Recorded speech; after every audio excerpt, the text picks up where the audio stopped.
जैसे आप बता रहे हैं कि आपने अपनी आधी ज़िंदगी दिल्ली में ही बिता दी, तो क्या ज़रूरी है कि दिल्ली आकर ही आप यूपीएससी की प्रिपरेशन करें? आप मणिपुर से, उत्तर प्रदेश है, बिहार है, कहीं से भी, तो क्या वहाँ रह के पढ़ाई नहीं की जा सकती? लगभग 95% लोगों का मतलब फर्स्ट अटेम्प्ट नहीं हो पाता है, हाँ मतलब जी। प्रयास करना पड़ता है। तो क्या मन में ऐसी अवधारणा बना के चलना पड़ेगा कि मतलब या तो हमारे जितने अटेम्प्ट है वहाँ तक हमको प्रयास करना है, या 3-4 अटेम्प्ट तक तो हमको लगे ही रहना। अगर 1-2 में नहीं होता, 3 में नहीं होता, तो निराश नहीं होना हमें जीवन में, ऐसा कुछ? आप हाँ जी। मणिपुर से रहने वाले हाँ हैं। जी, हाँ जी, बिल्कुल। आप बताएँगे मणिपुर में जैसे इस समय देखा जा रहा है, जिस प्रकार से क्राइसिस हो रहा है, तो मणिपुर में क्या, जहाँ से आप रहने वाले हो, वहाँ भी कुछ ऐसा माहौल है? तो लास्ट में हमारे जो एस्पिरेंट हैं, उनको अगर कोई संदेश देना चाहें, और 2-3 दिन बाद आप लवासना भी जा रहे हैं, तो एक धांसू मोटिवेशन अगर देना चाहें। नमस्ते, एस्पिरेंट लाइव देख रहे हैं, और आज हमारे साथ अरविंद हैं, जिनका यूपीएससी में 83 रैंक के साथ सिलेक्शन हुआ है। और जो अरविंद पहले केवल अरविंद थे, अब आईएएस अरविंद हो चुके हैं। आप हाँ जी। मणिपुर से रहने वाले हाँ हैं। जी, हाँ जी, बिल्कुल। आप बताएँगे मणिपुर में जैसे इस समय देखा जा रहा है, जिस प्रकार से क्राइसिस हो रहा है, तो मणिपुर में क्या, जहाँ से आप रहने वाले हो, वहाँ भी कुछ ऐसा माहौल है? हाँ, देखो पूरी मणिपुर में अभी थोड़ी इश्यू चल रही, और उस इश्यू को कम करने के लिए भारत सरकार और राज्य सरकार ने काफ़ी स्टेप्स लिया गया है। और अभी फर्स्ट प्रायोरिटी ये है कि सबका सेफ्टी एंड सिक्योरिटी लेके आना। और जैसे मैं वहाँ उस प्लेस से बिलोंग करता हूँ, मेरे को भी बहुत दुख होता है। And now being an officer I always want to ensure peace, कि हो वहाँ पे शांति हो। फैमिली से तो बात होती होगी। हाँ, फैमिली से कनेक्ट करते रहते हैं। मैं पूछता रहता हूँ कि सब सेफ है, और जो बेसिक दवाएं हैं, मेडिसिन हो गया, फूड वगैरह है कि नहीं। और वहाँ पे इंटरनेट वगैरह अभी चालू नहीं, तो बैंकिंग ट्रांजेक्शन्स हो गया, तो इम्पोर्टेंट चीज़ है वो तो अभी चालू है नहीं। अच्छा, मेरे मन में जब से आप आए थे, बैठे थे, बातचीत हो रही थी, मणिपुर से हैं आप, तो मन में एक बार सवाल आ रहा था। अगर आप चाहें तो उसका जवाब दे सकते हैं, अगर नहीं चाहते तो मना भी कर सकते हैं। सवाल ये था कि जैसे आप आईएएस बन ही चुके हैं, अगर आने वाले ट्रेनिंग के बाद जब आपकी कहीं पोस्टिंग होगी, आपने आई थिंक होम कैडर ही चुना होगा मणिपुर, हाँ जी, हाँ जी। तो अगर वहाँ पे आपका एज अ डीएम किसी ज़िले में आपकी पोस्टिंग होती है, और ऐसी कोई स्थिति बनती है, क्योंकि पूरी स्थिति तो आपके सामने है जैसा जो हो रहा है, तो आप क्या अगर एक्शन करेंगे? देखो, एक्शन बेसिकली ये होगा कि ऐसा डीएम मेरे ऊपर काफ़ी गवर्नमेंट का मैंडेट्स होगा, है ना, तो वो गाइडलाइंस वगैरह, एसओपी, स्टैंडर्ड ऑपरेटिंग प्रोसेस, वो तो फॉलो करना पड़ेगा ऑब्वियसली। और दूसरा चीज़ ये है कि जो मैं अपने प्रोफेशनल लाइफ के अलावा जो मैं पर्सनल चीज़ से काम कर सकता हूँ, जैसे कि काफ़ी अभी इन वेरियस डिस्ट्रिक्ट्स में काफ़ी रिलीफ कैंप्स सेटअप किया गया है, उसमें मैं विजिट कर लूँगा और देखूंगा कि जो छोटे बच्चे हैं and vulnerable people like pregnant women हो गया, डिसेबल, उनकी ज़िंदगी कैसे जी रहे, उस पर थोड़ा रिपोर्ट वगैरह बना लूँगा। And I will report those matters to my higher officials कि हाँ अभी यहाँ पे इशू चल रहा है, and we can actually intervene उसको, उनकी लाइफ को बेहतर करने के लिए। उसके अलावा जो cooperation, coordination with different stakeholders, बातचीत करना, सो नेगोशिएट करना, डायलॉग करना, यूथ के साथ इंटरेक्ट करना, मतलब संवाद के जरिए, मतलब एक शांति स्थापित करने हाँ, का प्रयास शांति करना। स्थापित, वही तो मकसद होगा सरकार, हर अच्छा, सरकार मेरे इससे और जनता रिलेटेड, का भी यही है। बिल्कुल, इससे रिलेटेड एक सवाल और था, फिर हम यूपीएससी की तरफ बढ़ेंगे, कैसे हाँ आपने प्रिपरेशन वगैरह की। इसमें सवाल ये था कि भारी संख्या में डेली वीडियो भी आते हैं ऐसे, मतलब उपद्रवी तत्व भी होते हैं, मतलब वो लोग पढ़े लिखे भी कहीं ना कहीं होंगे। जैसे आप हैं तो शांतिपूर्वक बात करें, आप भी वहीं से निकले हुए हैं, और आज आईएएस के पद पर आपका चयन हो गया, आपकी सोच समझ कहीं बदली होगी, तो क्या मतलब वहाँ पे पढ़े लिखे जो लोग हैं, ऐसे कौन भ्रम में डाल देता है उन्हें कि ऐसी चीज़ें होनी चाहिए, जाति के बीच में, आरक्षण के बीच में? यूपीएससी में भी तो ऐसा कुछ होता है, आरक्षण जैसा, ऐसा रिजर्वेशन जैसा होता है, लेकिन वहाँ पे ऐसा क्राइसिस हो रहा है। देखो बेसिकली, हालांकि मैं मणिपुर से हूँ, मतलब मैंने आधा ज़िंदगी, like almost half quarter of my life spend in Delhi because of UPSC preparation, मेरे फर्दर हायर स्टडीज़ वगैरह के लिए।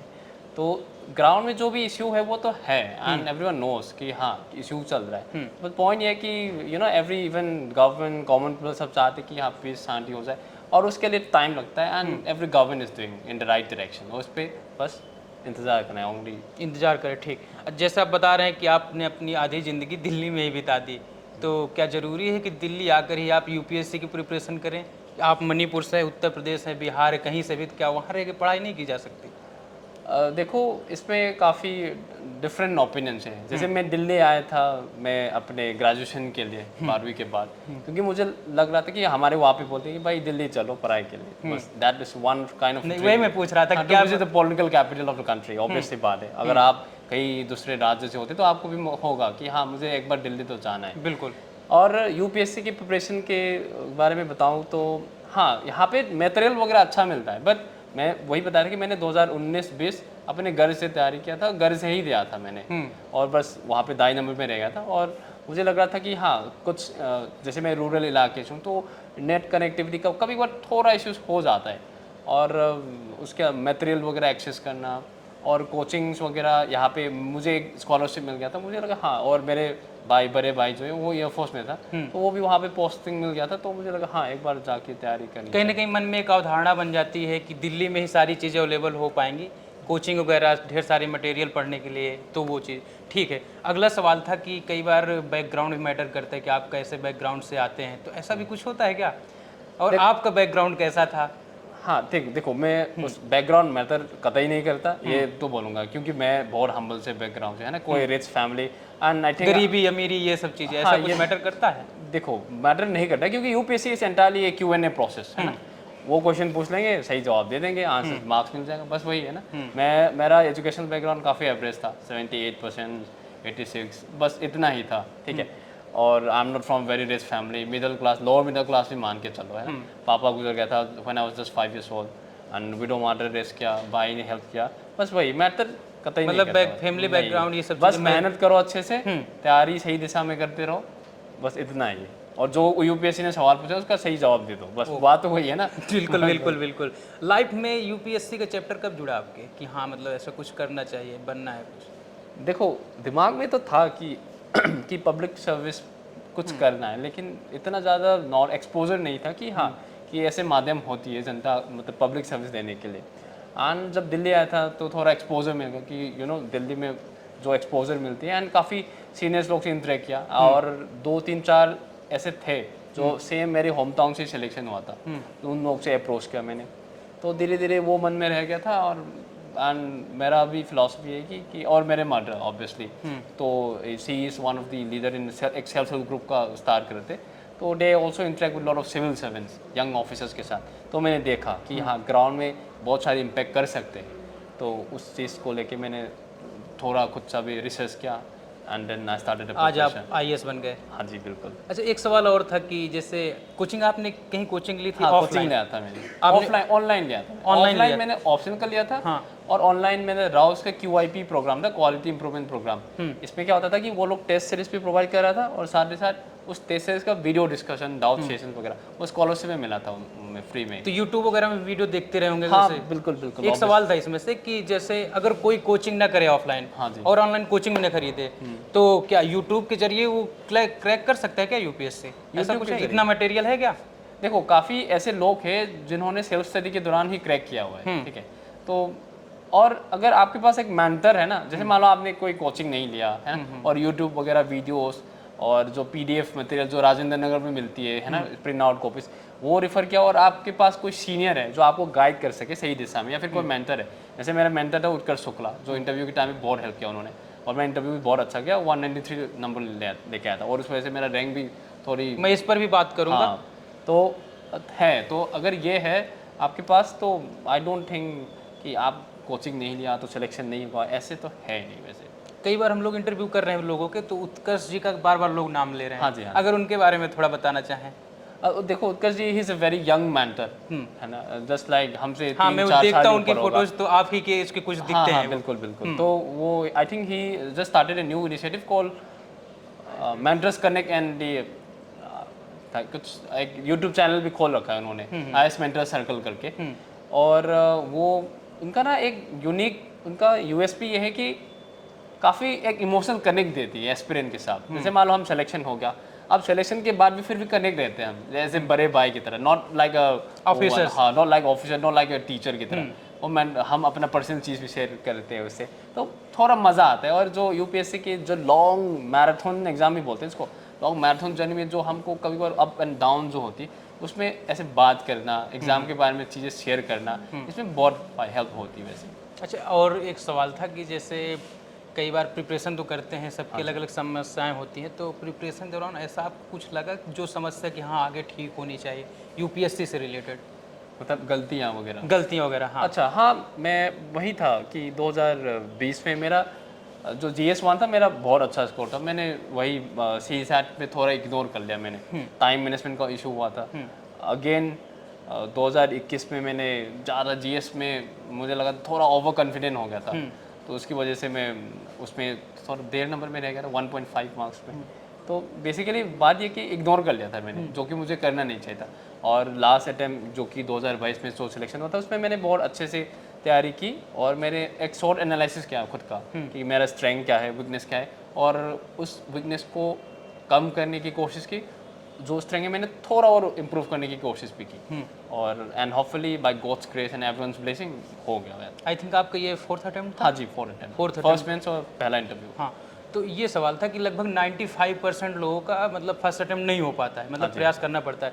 तो क्या मन में ऐसी अवधारणा बना के चलना पड़ेगा कि मतलब या तो हमारे जितने अटेम्प्ट है वहाँ तक हमको प्रयास करना है, या 3-4 अटेम्प्ट तक तो हमको लगे ही रहना, अगर 1-2 में नहीं होता, 3 में नहीं होता तो निराश नहीं होना हमें जीवन में, ऐसा कुछ?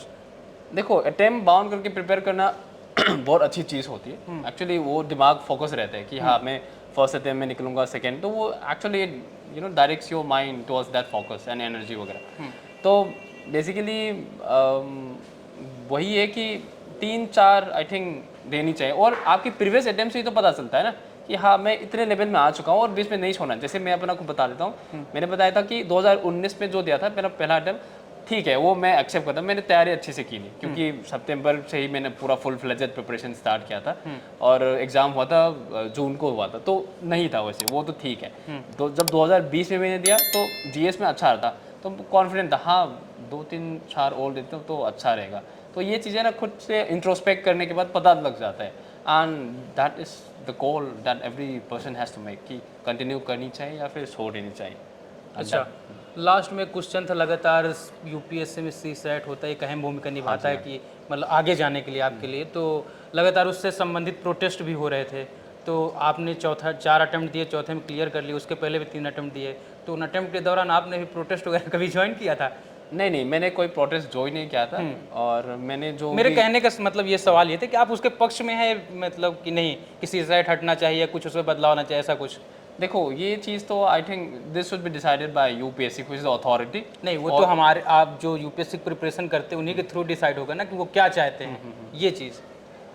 देखो, मैं इस चीज़ पे कमेंट नहीं कर पाऊंगा, क्योंकि एक्चुअली बात ये कि एक यूपीएससी में काफ़ी वेल डिफाइंड प्रोसीजर है, प्रीलिम्स का होगा और सीसेट का क्वालिफाइंग है थ्रेशोल्ड 33%, और लेवल ऑफ क्वेश्चंस वगैरह, दीज क्वेश्चंस वगैरह एक्सपर्ट कमेटी वगैरह होंगे यूपीएससी का, हमको नहीं पता।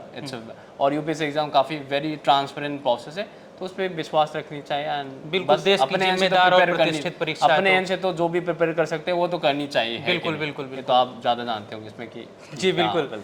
तो लास्ट में हमारे जो एस्पिरेंट हैं उनको अगर कोई संदेश देना चाहें, और 2-3 दिन बाद आप लवासना भी जा रहे हैं, तो एक धांसू मोटिवेशन अगर देना चाहें।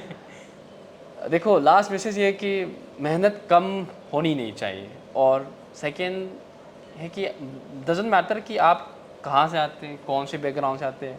कि मैं खुद इतने हम्बल बैकग्राउंड से हूँ, पापा गुजर गया था 5 साल से, when I was just 5 years old, है ना, और इतने रिच फैमिली से नहीं हूँ, एंड आई थिंक पूरे मेरे एंटायर मतलब उसमें I must be the first group A officer आपके पूरे परिवार में? हाँ, गाँव में भी कह सकते हैं? पूरे नहीं, गांव में तो नहीं, बट पूरे परिवार में, तो पूरे जो सरनेम जो होगा वैसे। ओके। हाँ, उसमें तो पहला होगा। तो डजेंट मैटर कि आप कहाँ से आते हैं, आपका तैयारी कैसा है, और आपका एजुकेशन बैकग्राउंड क्या है, आप अमीरी है या नहीं है, गरीबी, डजेंट मैटर, बस मेहनत करते रहो। और हमेशा आप, और अगर आपने यूपीएससी की तैयारी स्टार्ट कर लिया, बीच में मत छोड़ना, just remember why you have started in the first place, और मेहनत का फल मिलेगा, और बहुत मीठा होता है। मेहनत का फल मीठा होता है। लास्ट में एक क्वेश्चन मन में आ रहा था, पूछ लूँ मैं? हाँ जी बिल्कुल। आपने कहा कि जो तैयारी हो कम नहीं होनी चाहिए, हाँ जी। लेकिन इस दौरान क्या गर्लफ्रेंड होनी चाहिए कि नहीं होनी चाहिए, ऐसा कुछ है क्या? देखो, that's a very subjective question, first of all, है ना, कि कुछ लोग होते हैं, and there are also very married candidate जो उनका काफ़ी रैंक अच्छे आते हैं ना। हाँ, वो लोग पुराने टॉपर्स अनु कुमारी मैम जो आए सेकंड था, शायद थर्ड या सेकंड आए, तो है। अगर आपके जो पार्टनर्स वगैरह सपोर्टिव है, गर्लफ्रेंड बॉयफ्रेंड जो भी है ना, पढ़ाई के प्रति सपोर्ट करे, ऐसी सब चीज़ें, हाँ, सपोर्टिव है, अंडरस्टैंडिंग है, तो ठीक है, और तो इसमें कोई प्रॉब्लम नहीं। बट हाँ, एक डिस्ट्रैक्शन वगैरह ज़्यादा नहीं होनी चाहिए, क्योंकि this exam requires a lot of time and energy. देखो, हमने 4 साल मेहनत की है, करीब 3.5-4 years, और जो आपकी टाइम है, टाइम एनर्जी, उसको सही दिशा में यूटिलाइज करनी चाहिए वैसे। तो IAS अरविंद सर थे जिन्होंने बताया कि हाँ गर्लफ्रेंड हो सकती, लेकिन वो जब पढ़ाई के प्रति आपकी मदद करे। तो एक बात और सर से सीखनी चाहिए कि 3 अटेम्प्ट में नहीं हुआ, चौथे अटेम्प्ट में इन्होंने क्लियर कर लिया। तो जीवन में हार नहीं माननी, प्रयास करते रहिए। अगर आपका क्लियर नहीं होता तो एक अच्छे इंसान आप बन जाएंगे। अगर 4 लोग के बीच में बैठते हैं तो अपनी बात को दृढ़ निश्चय के साथ अपनी बात को रख सकते हैं। Thank you. जय हिंद।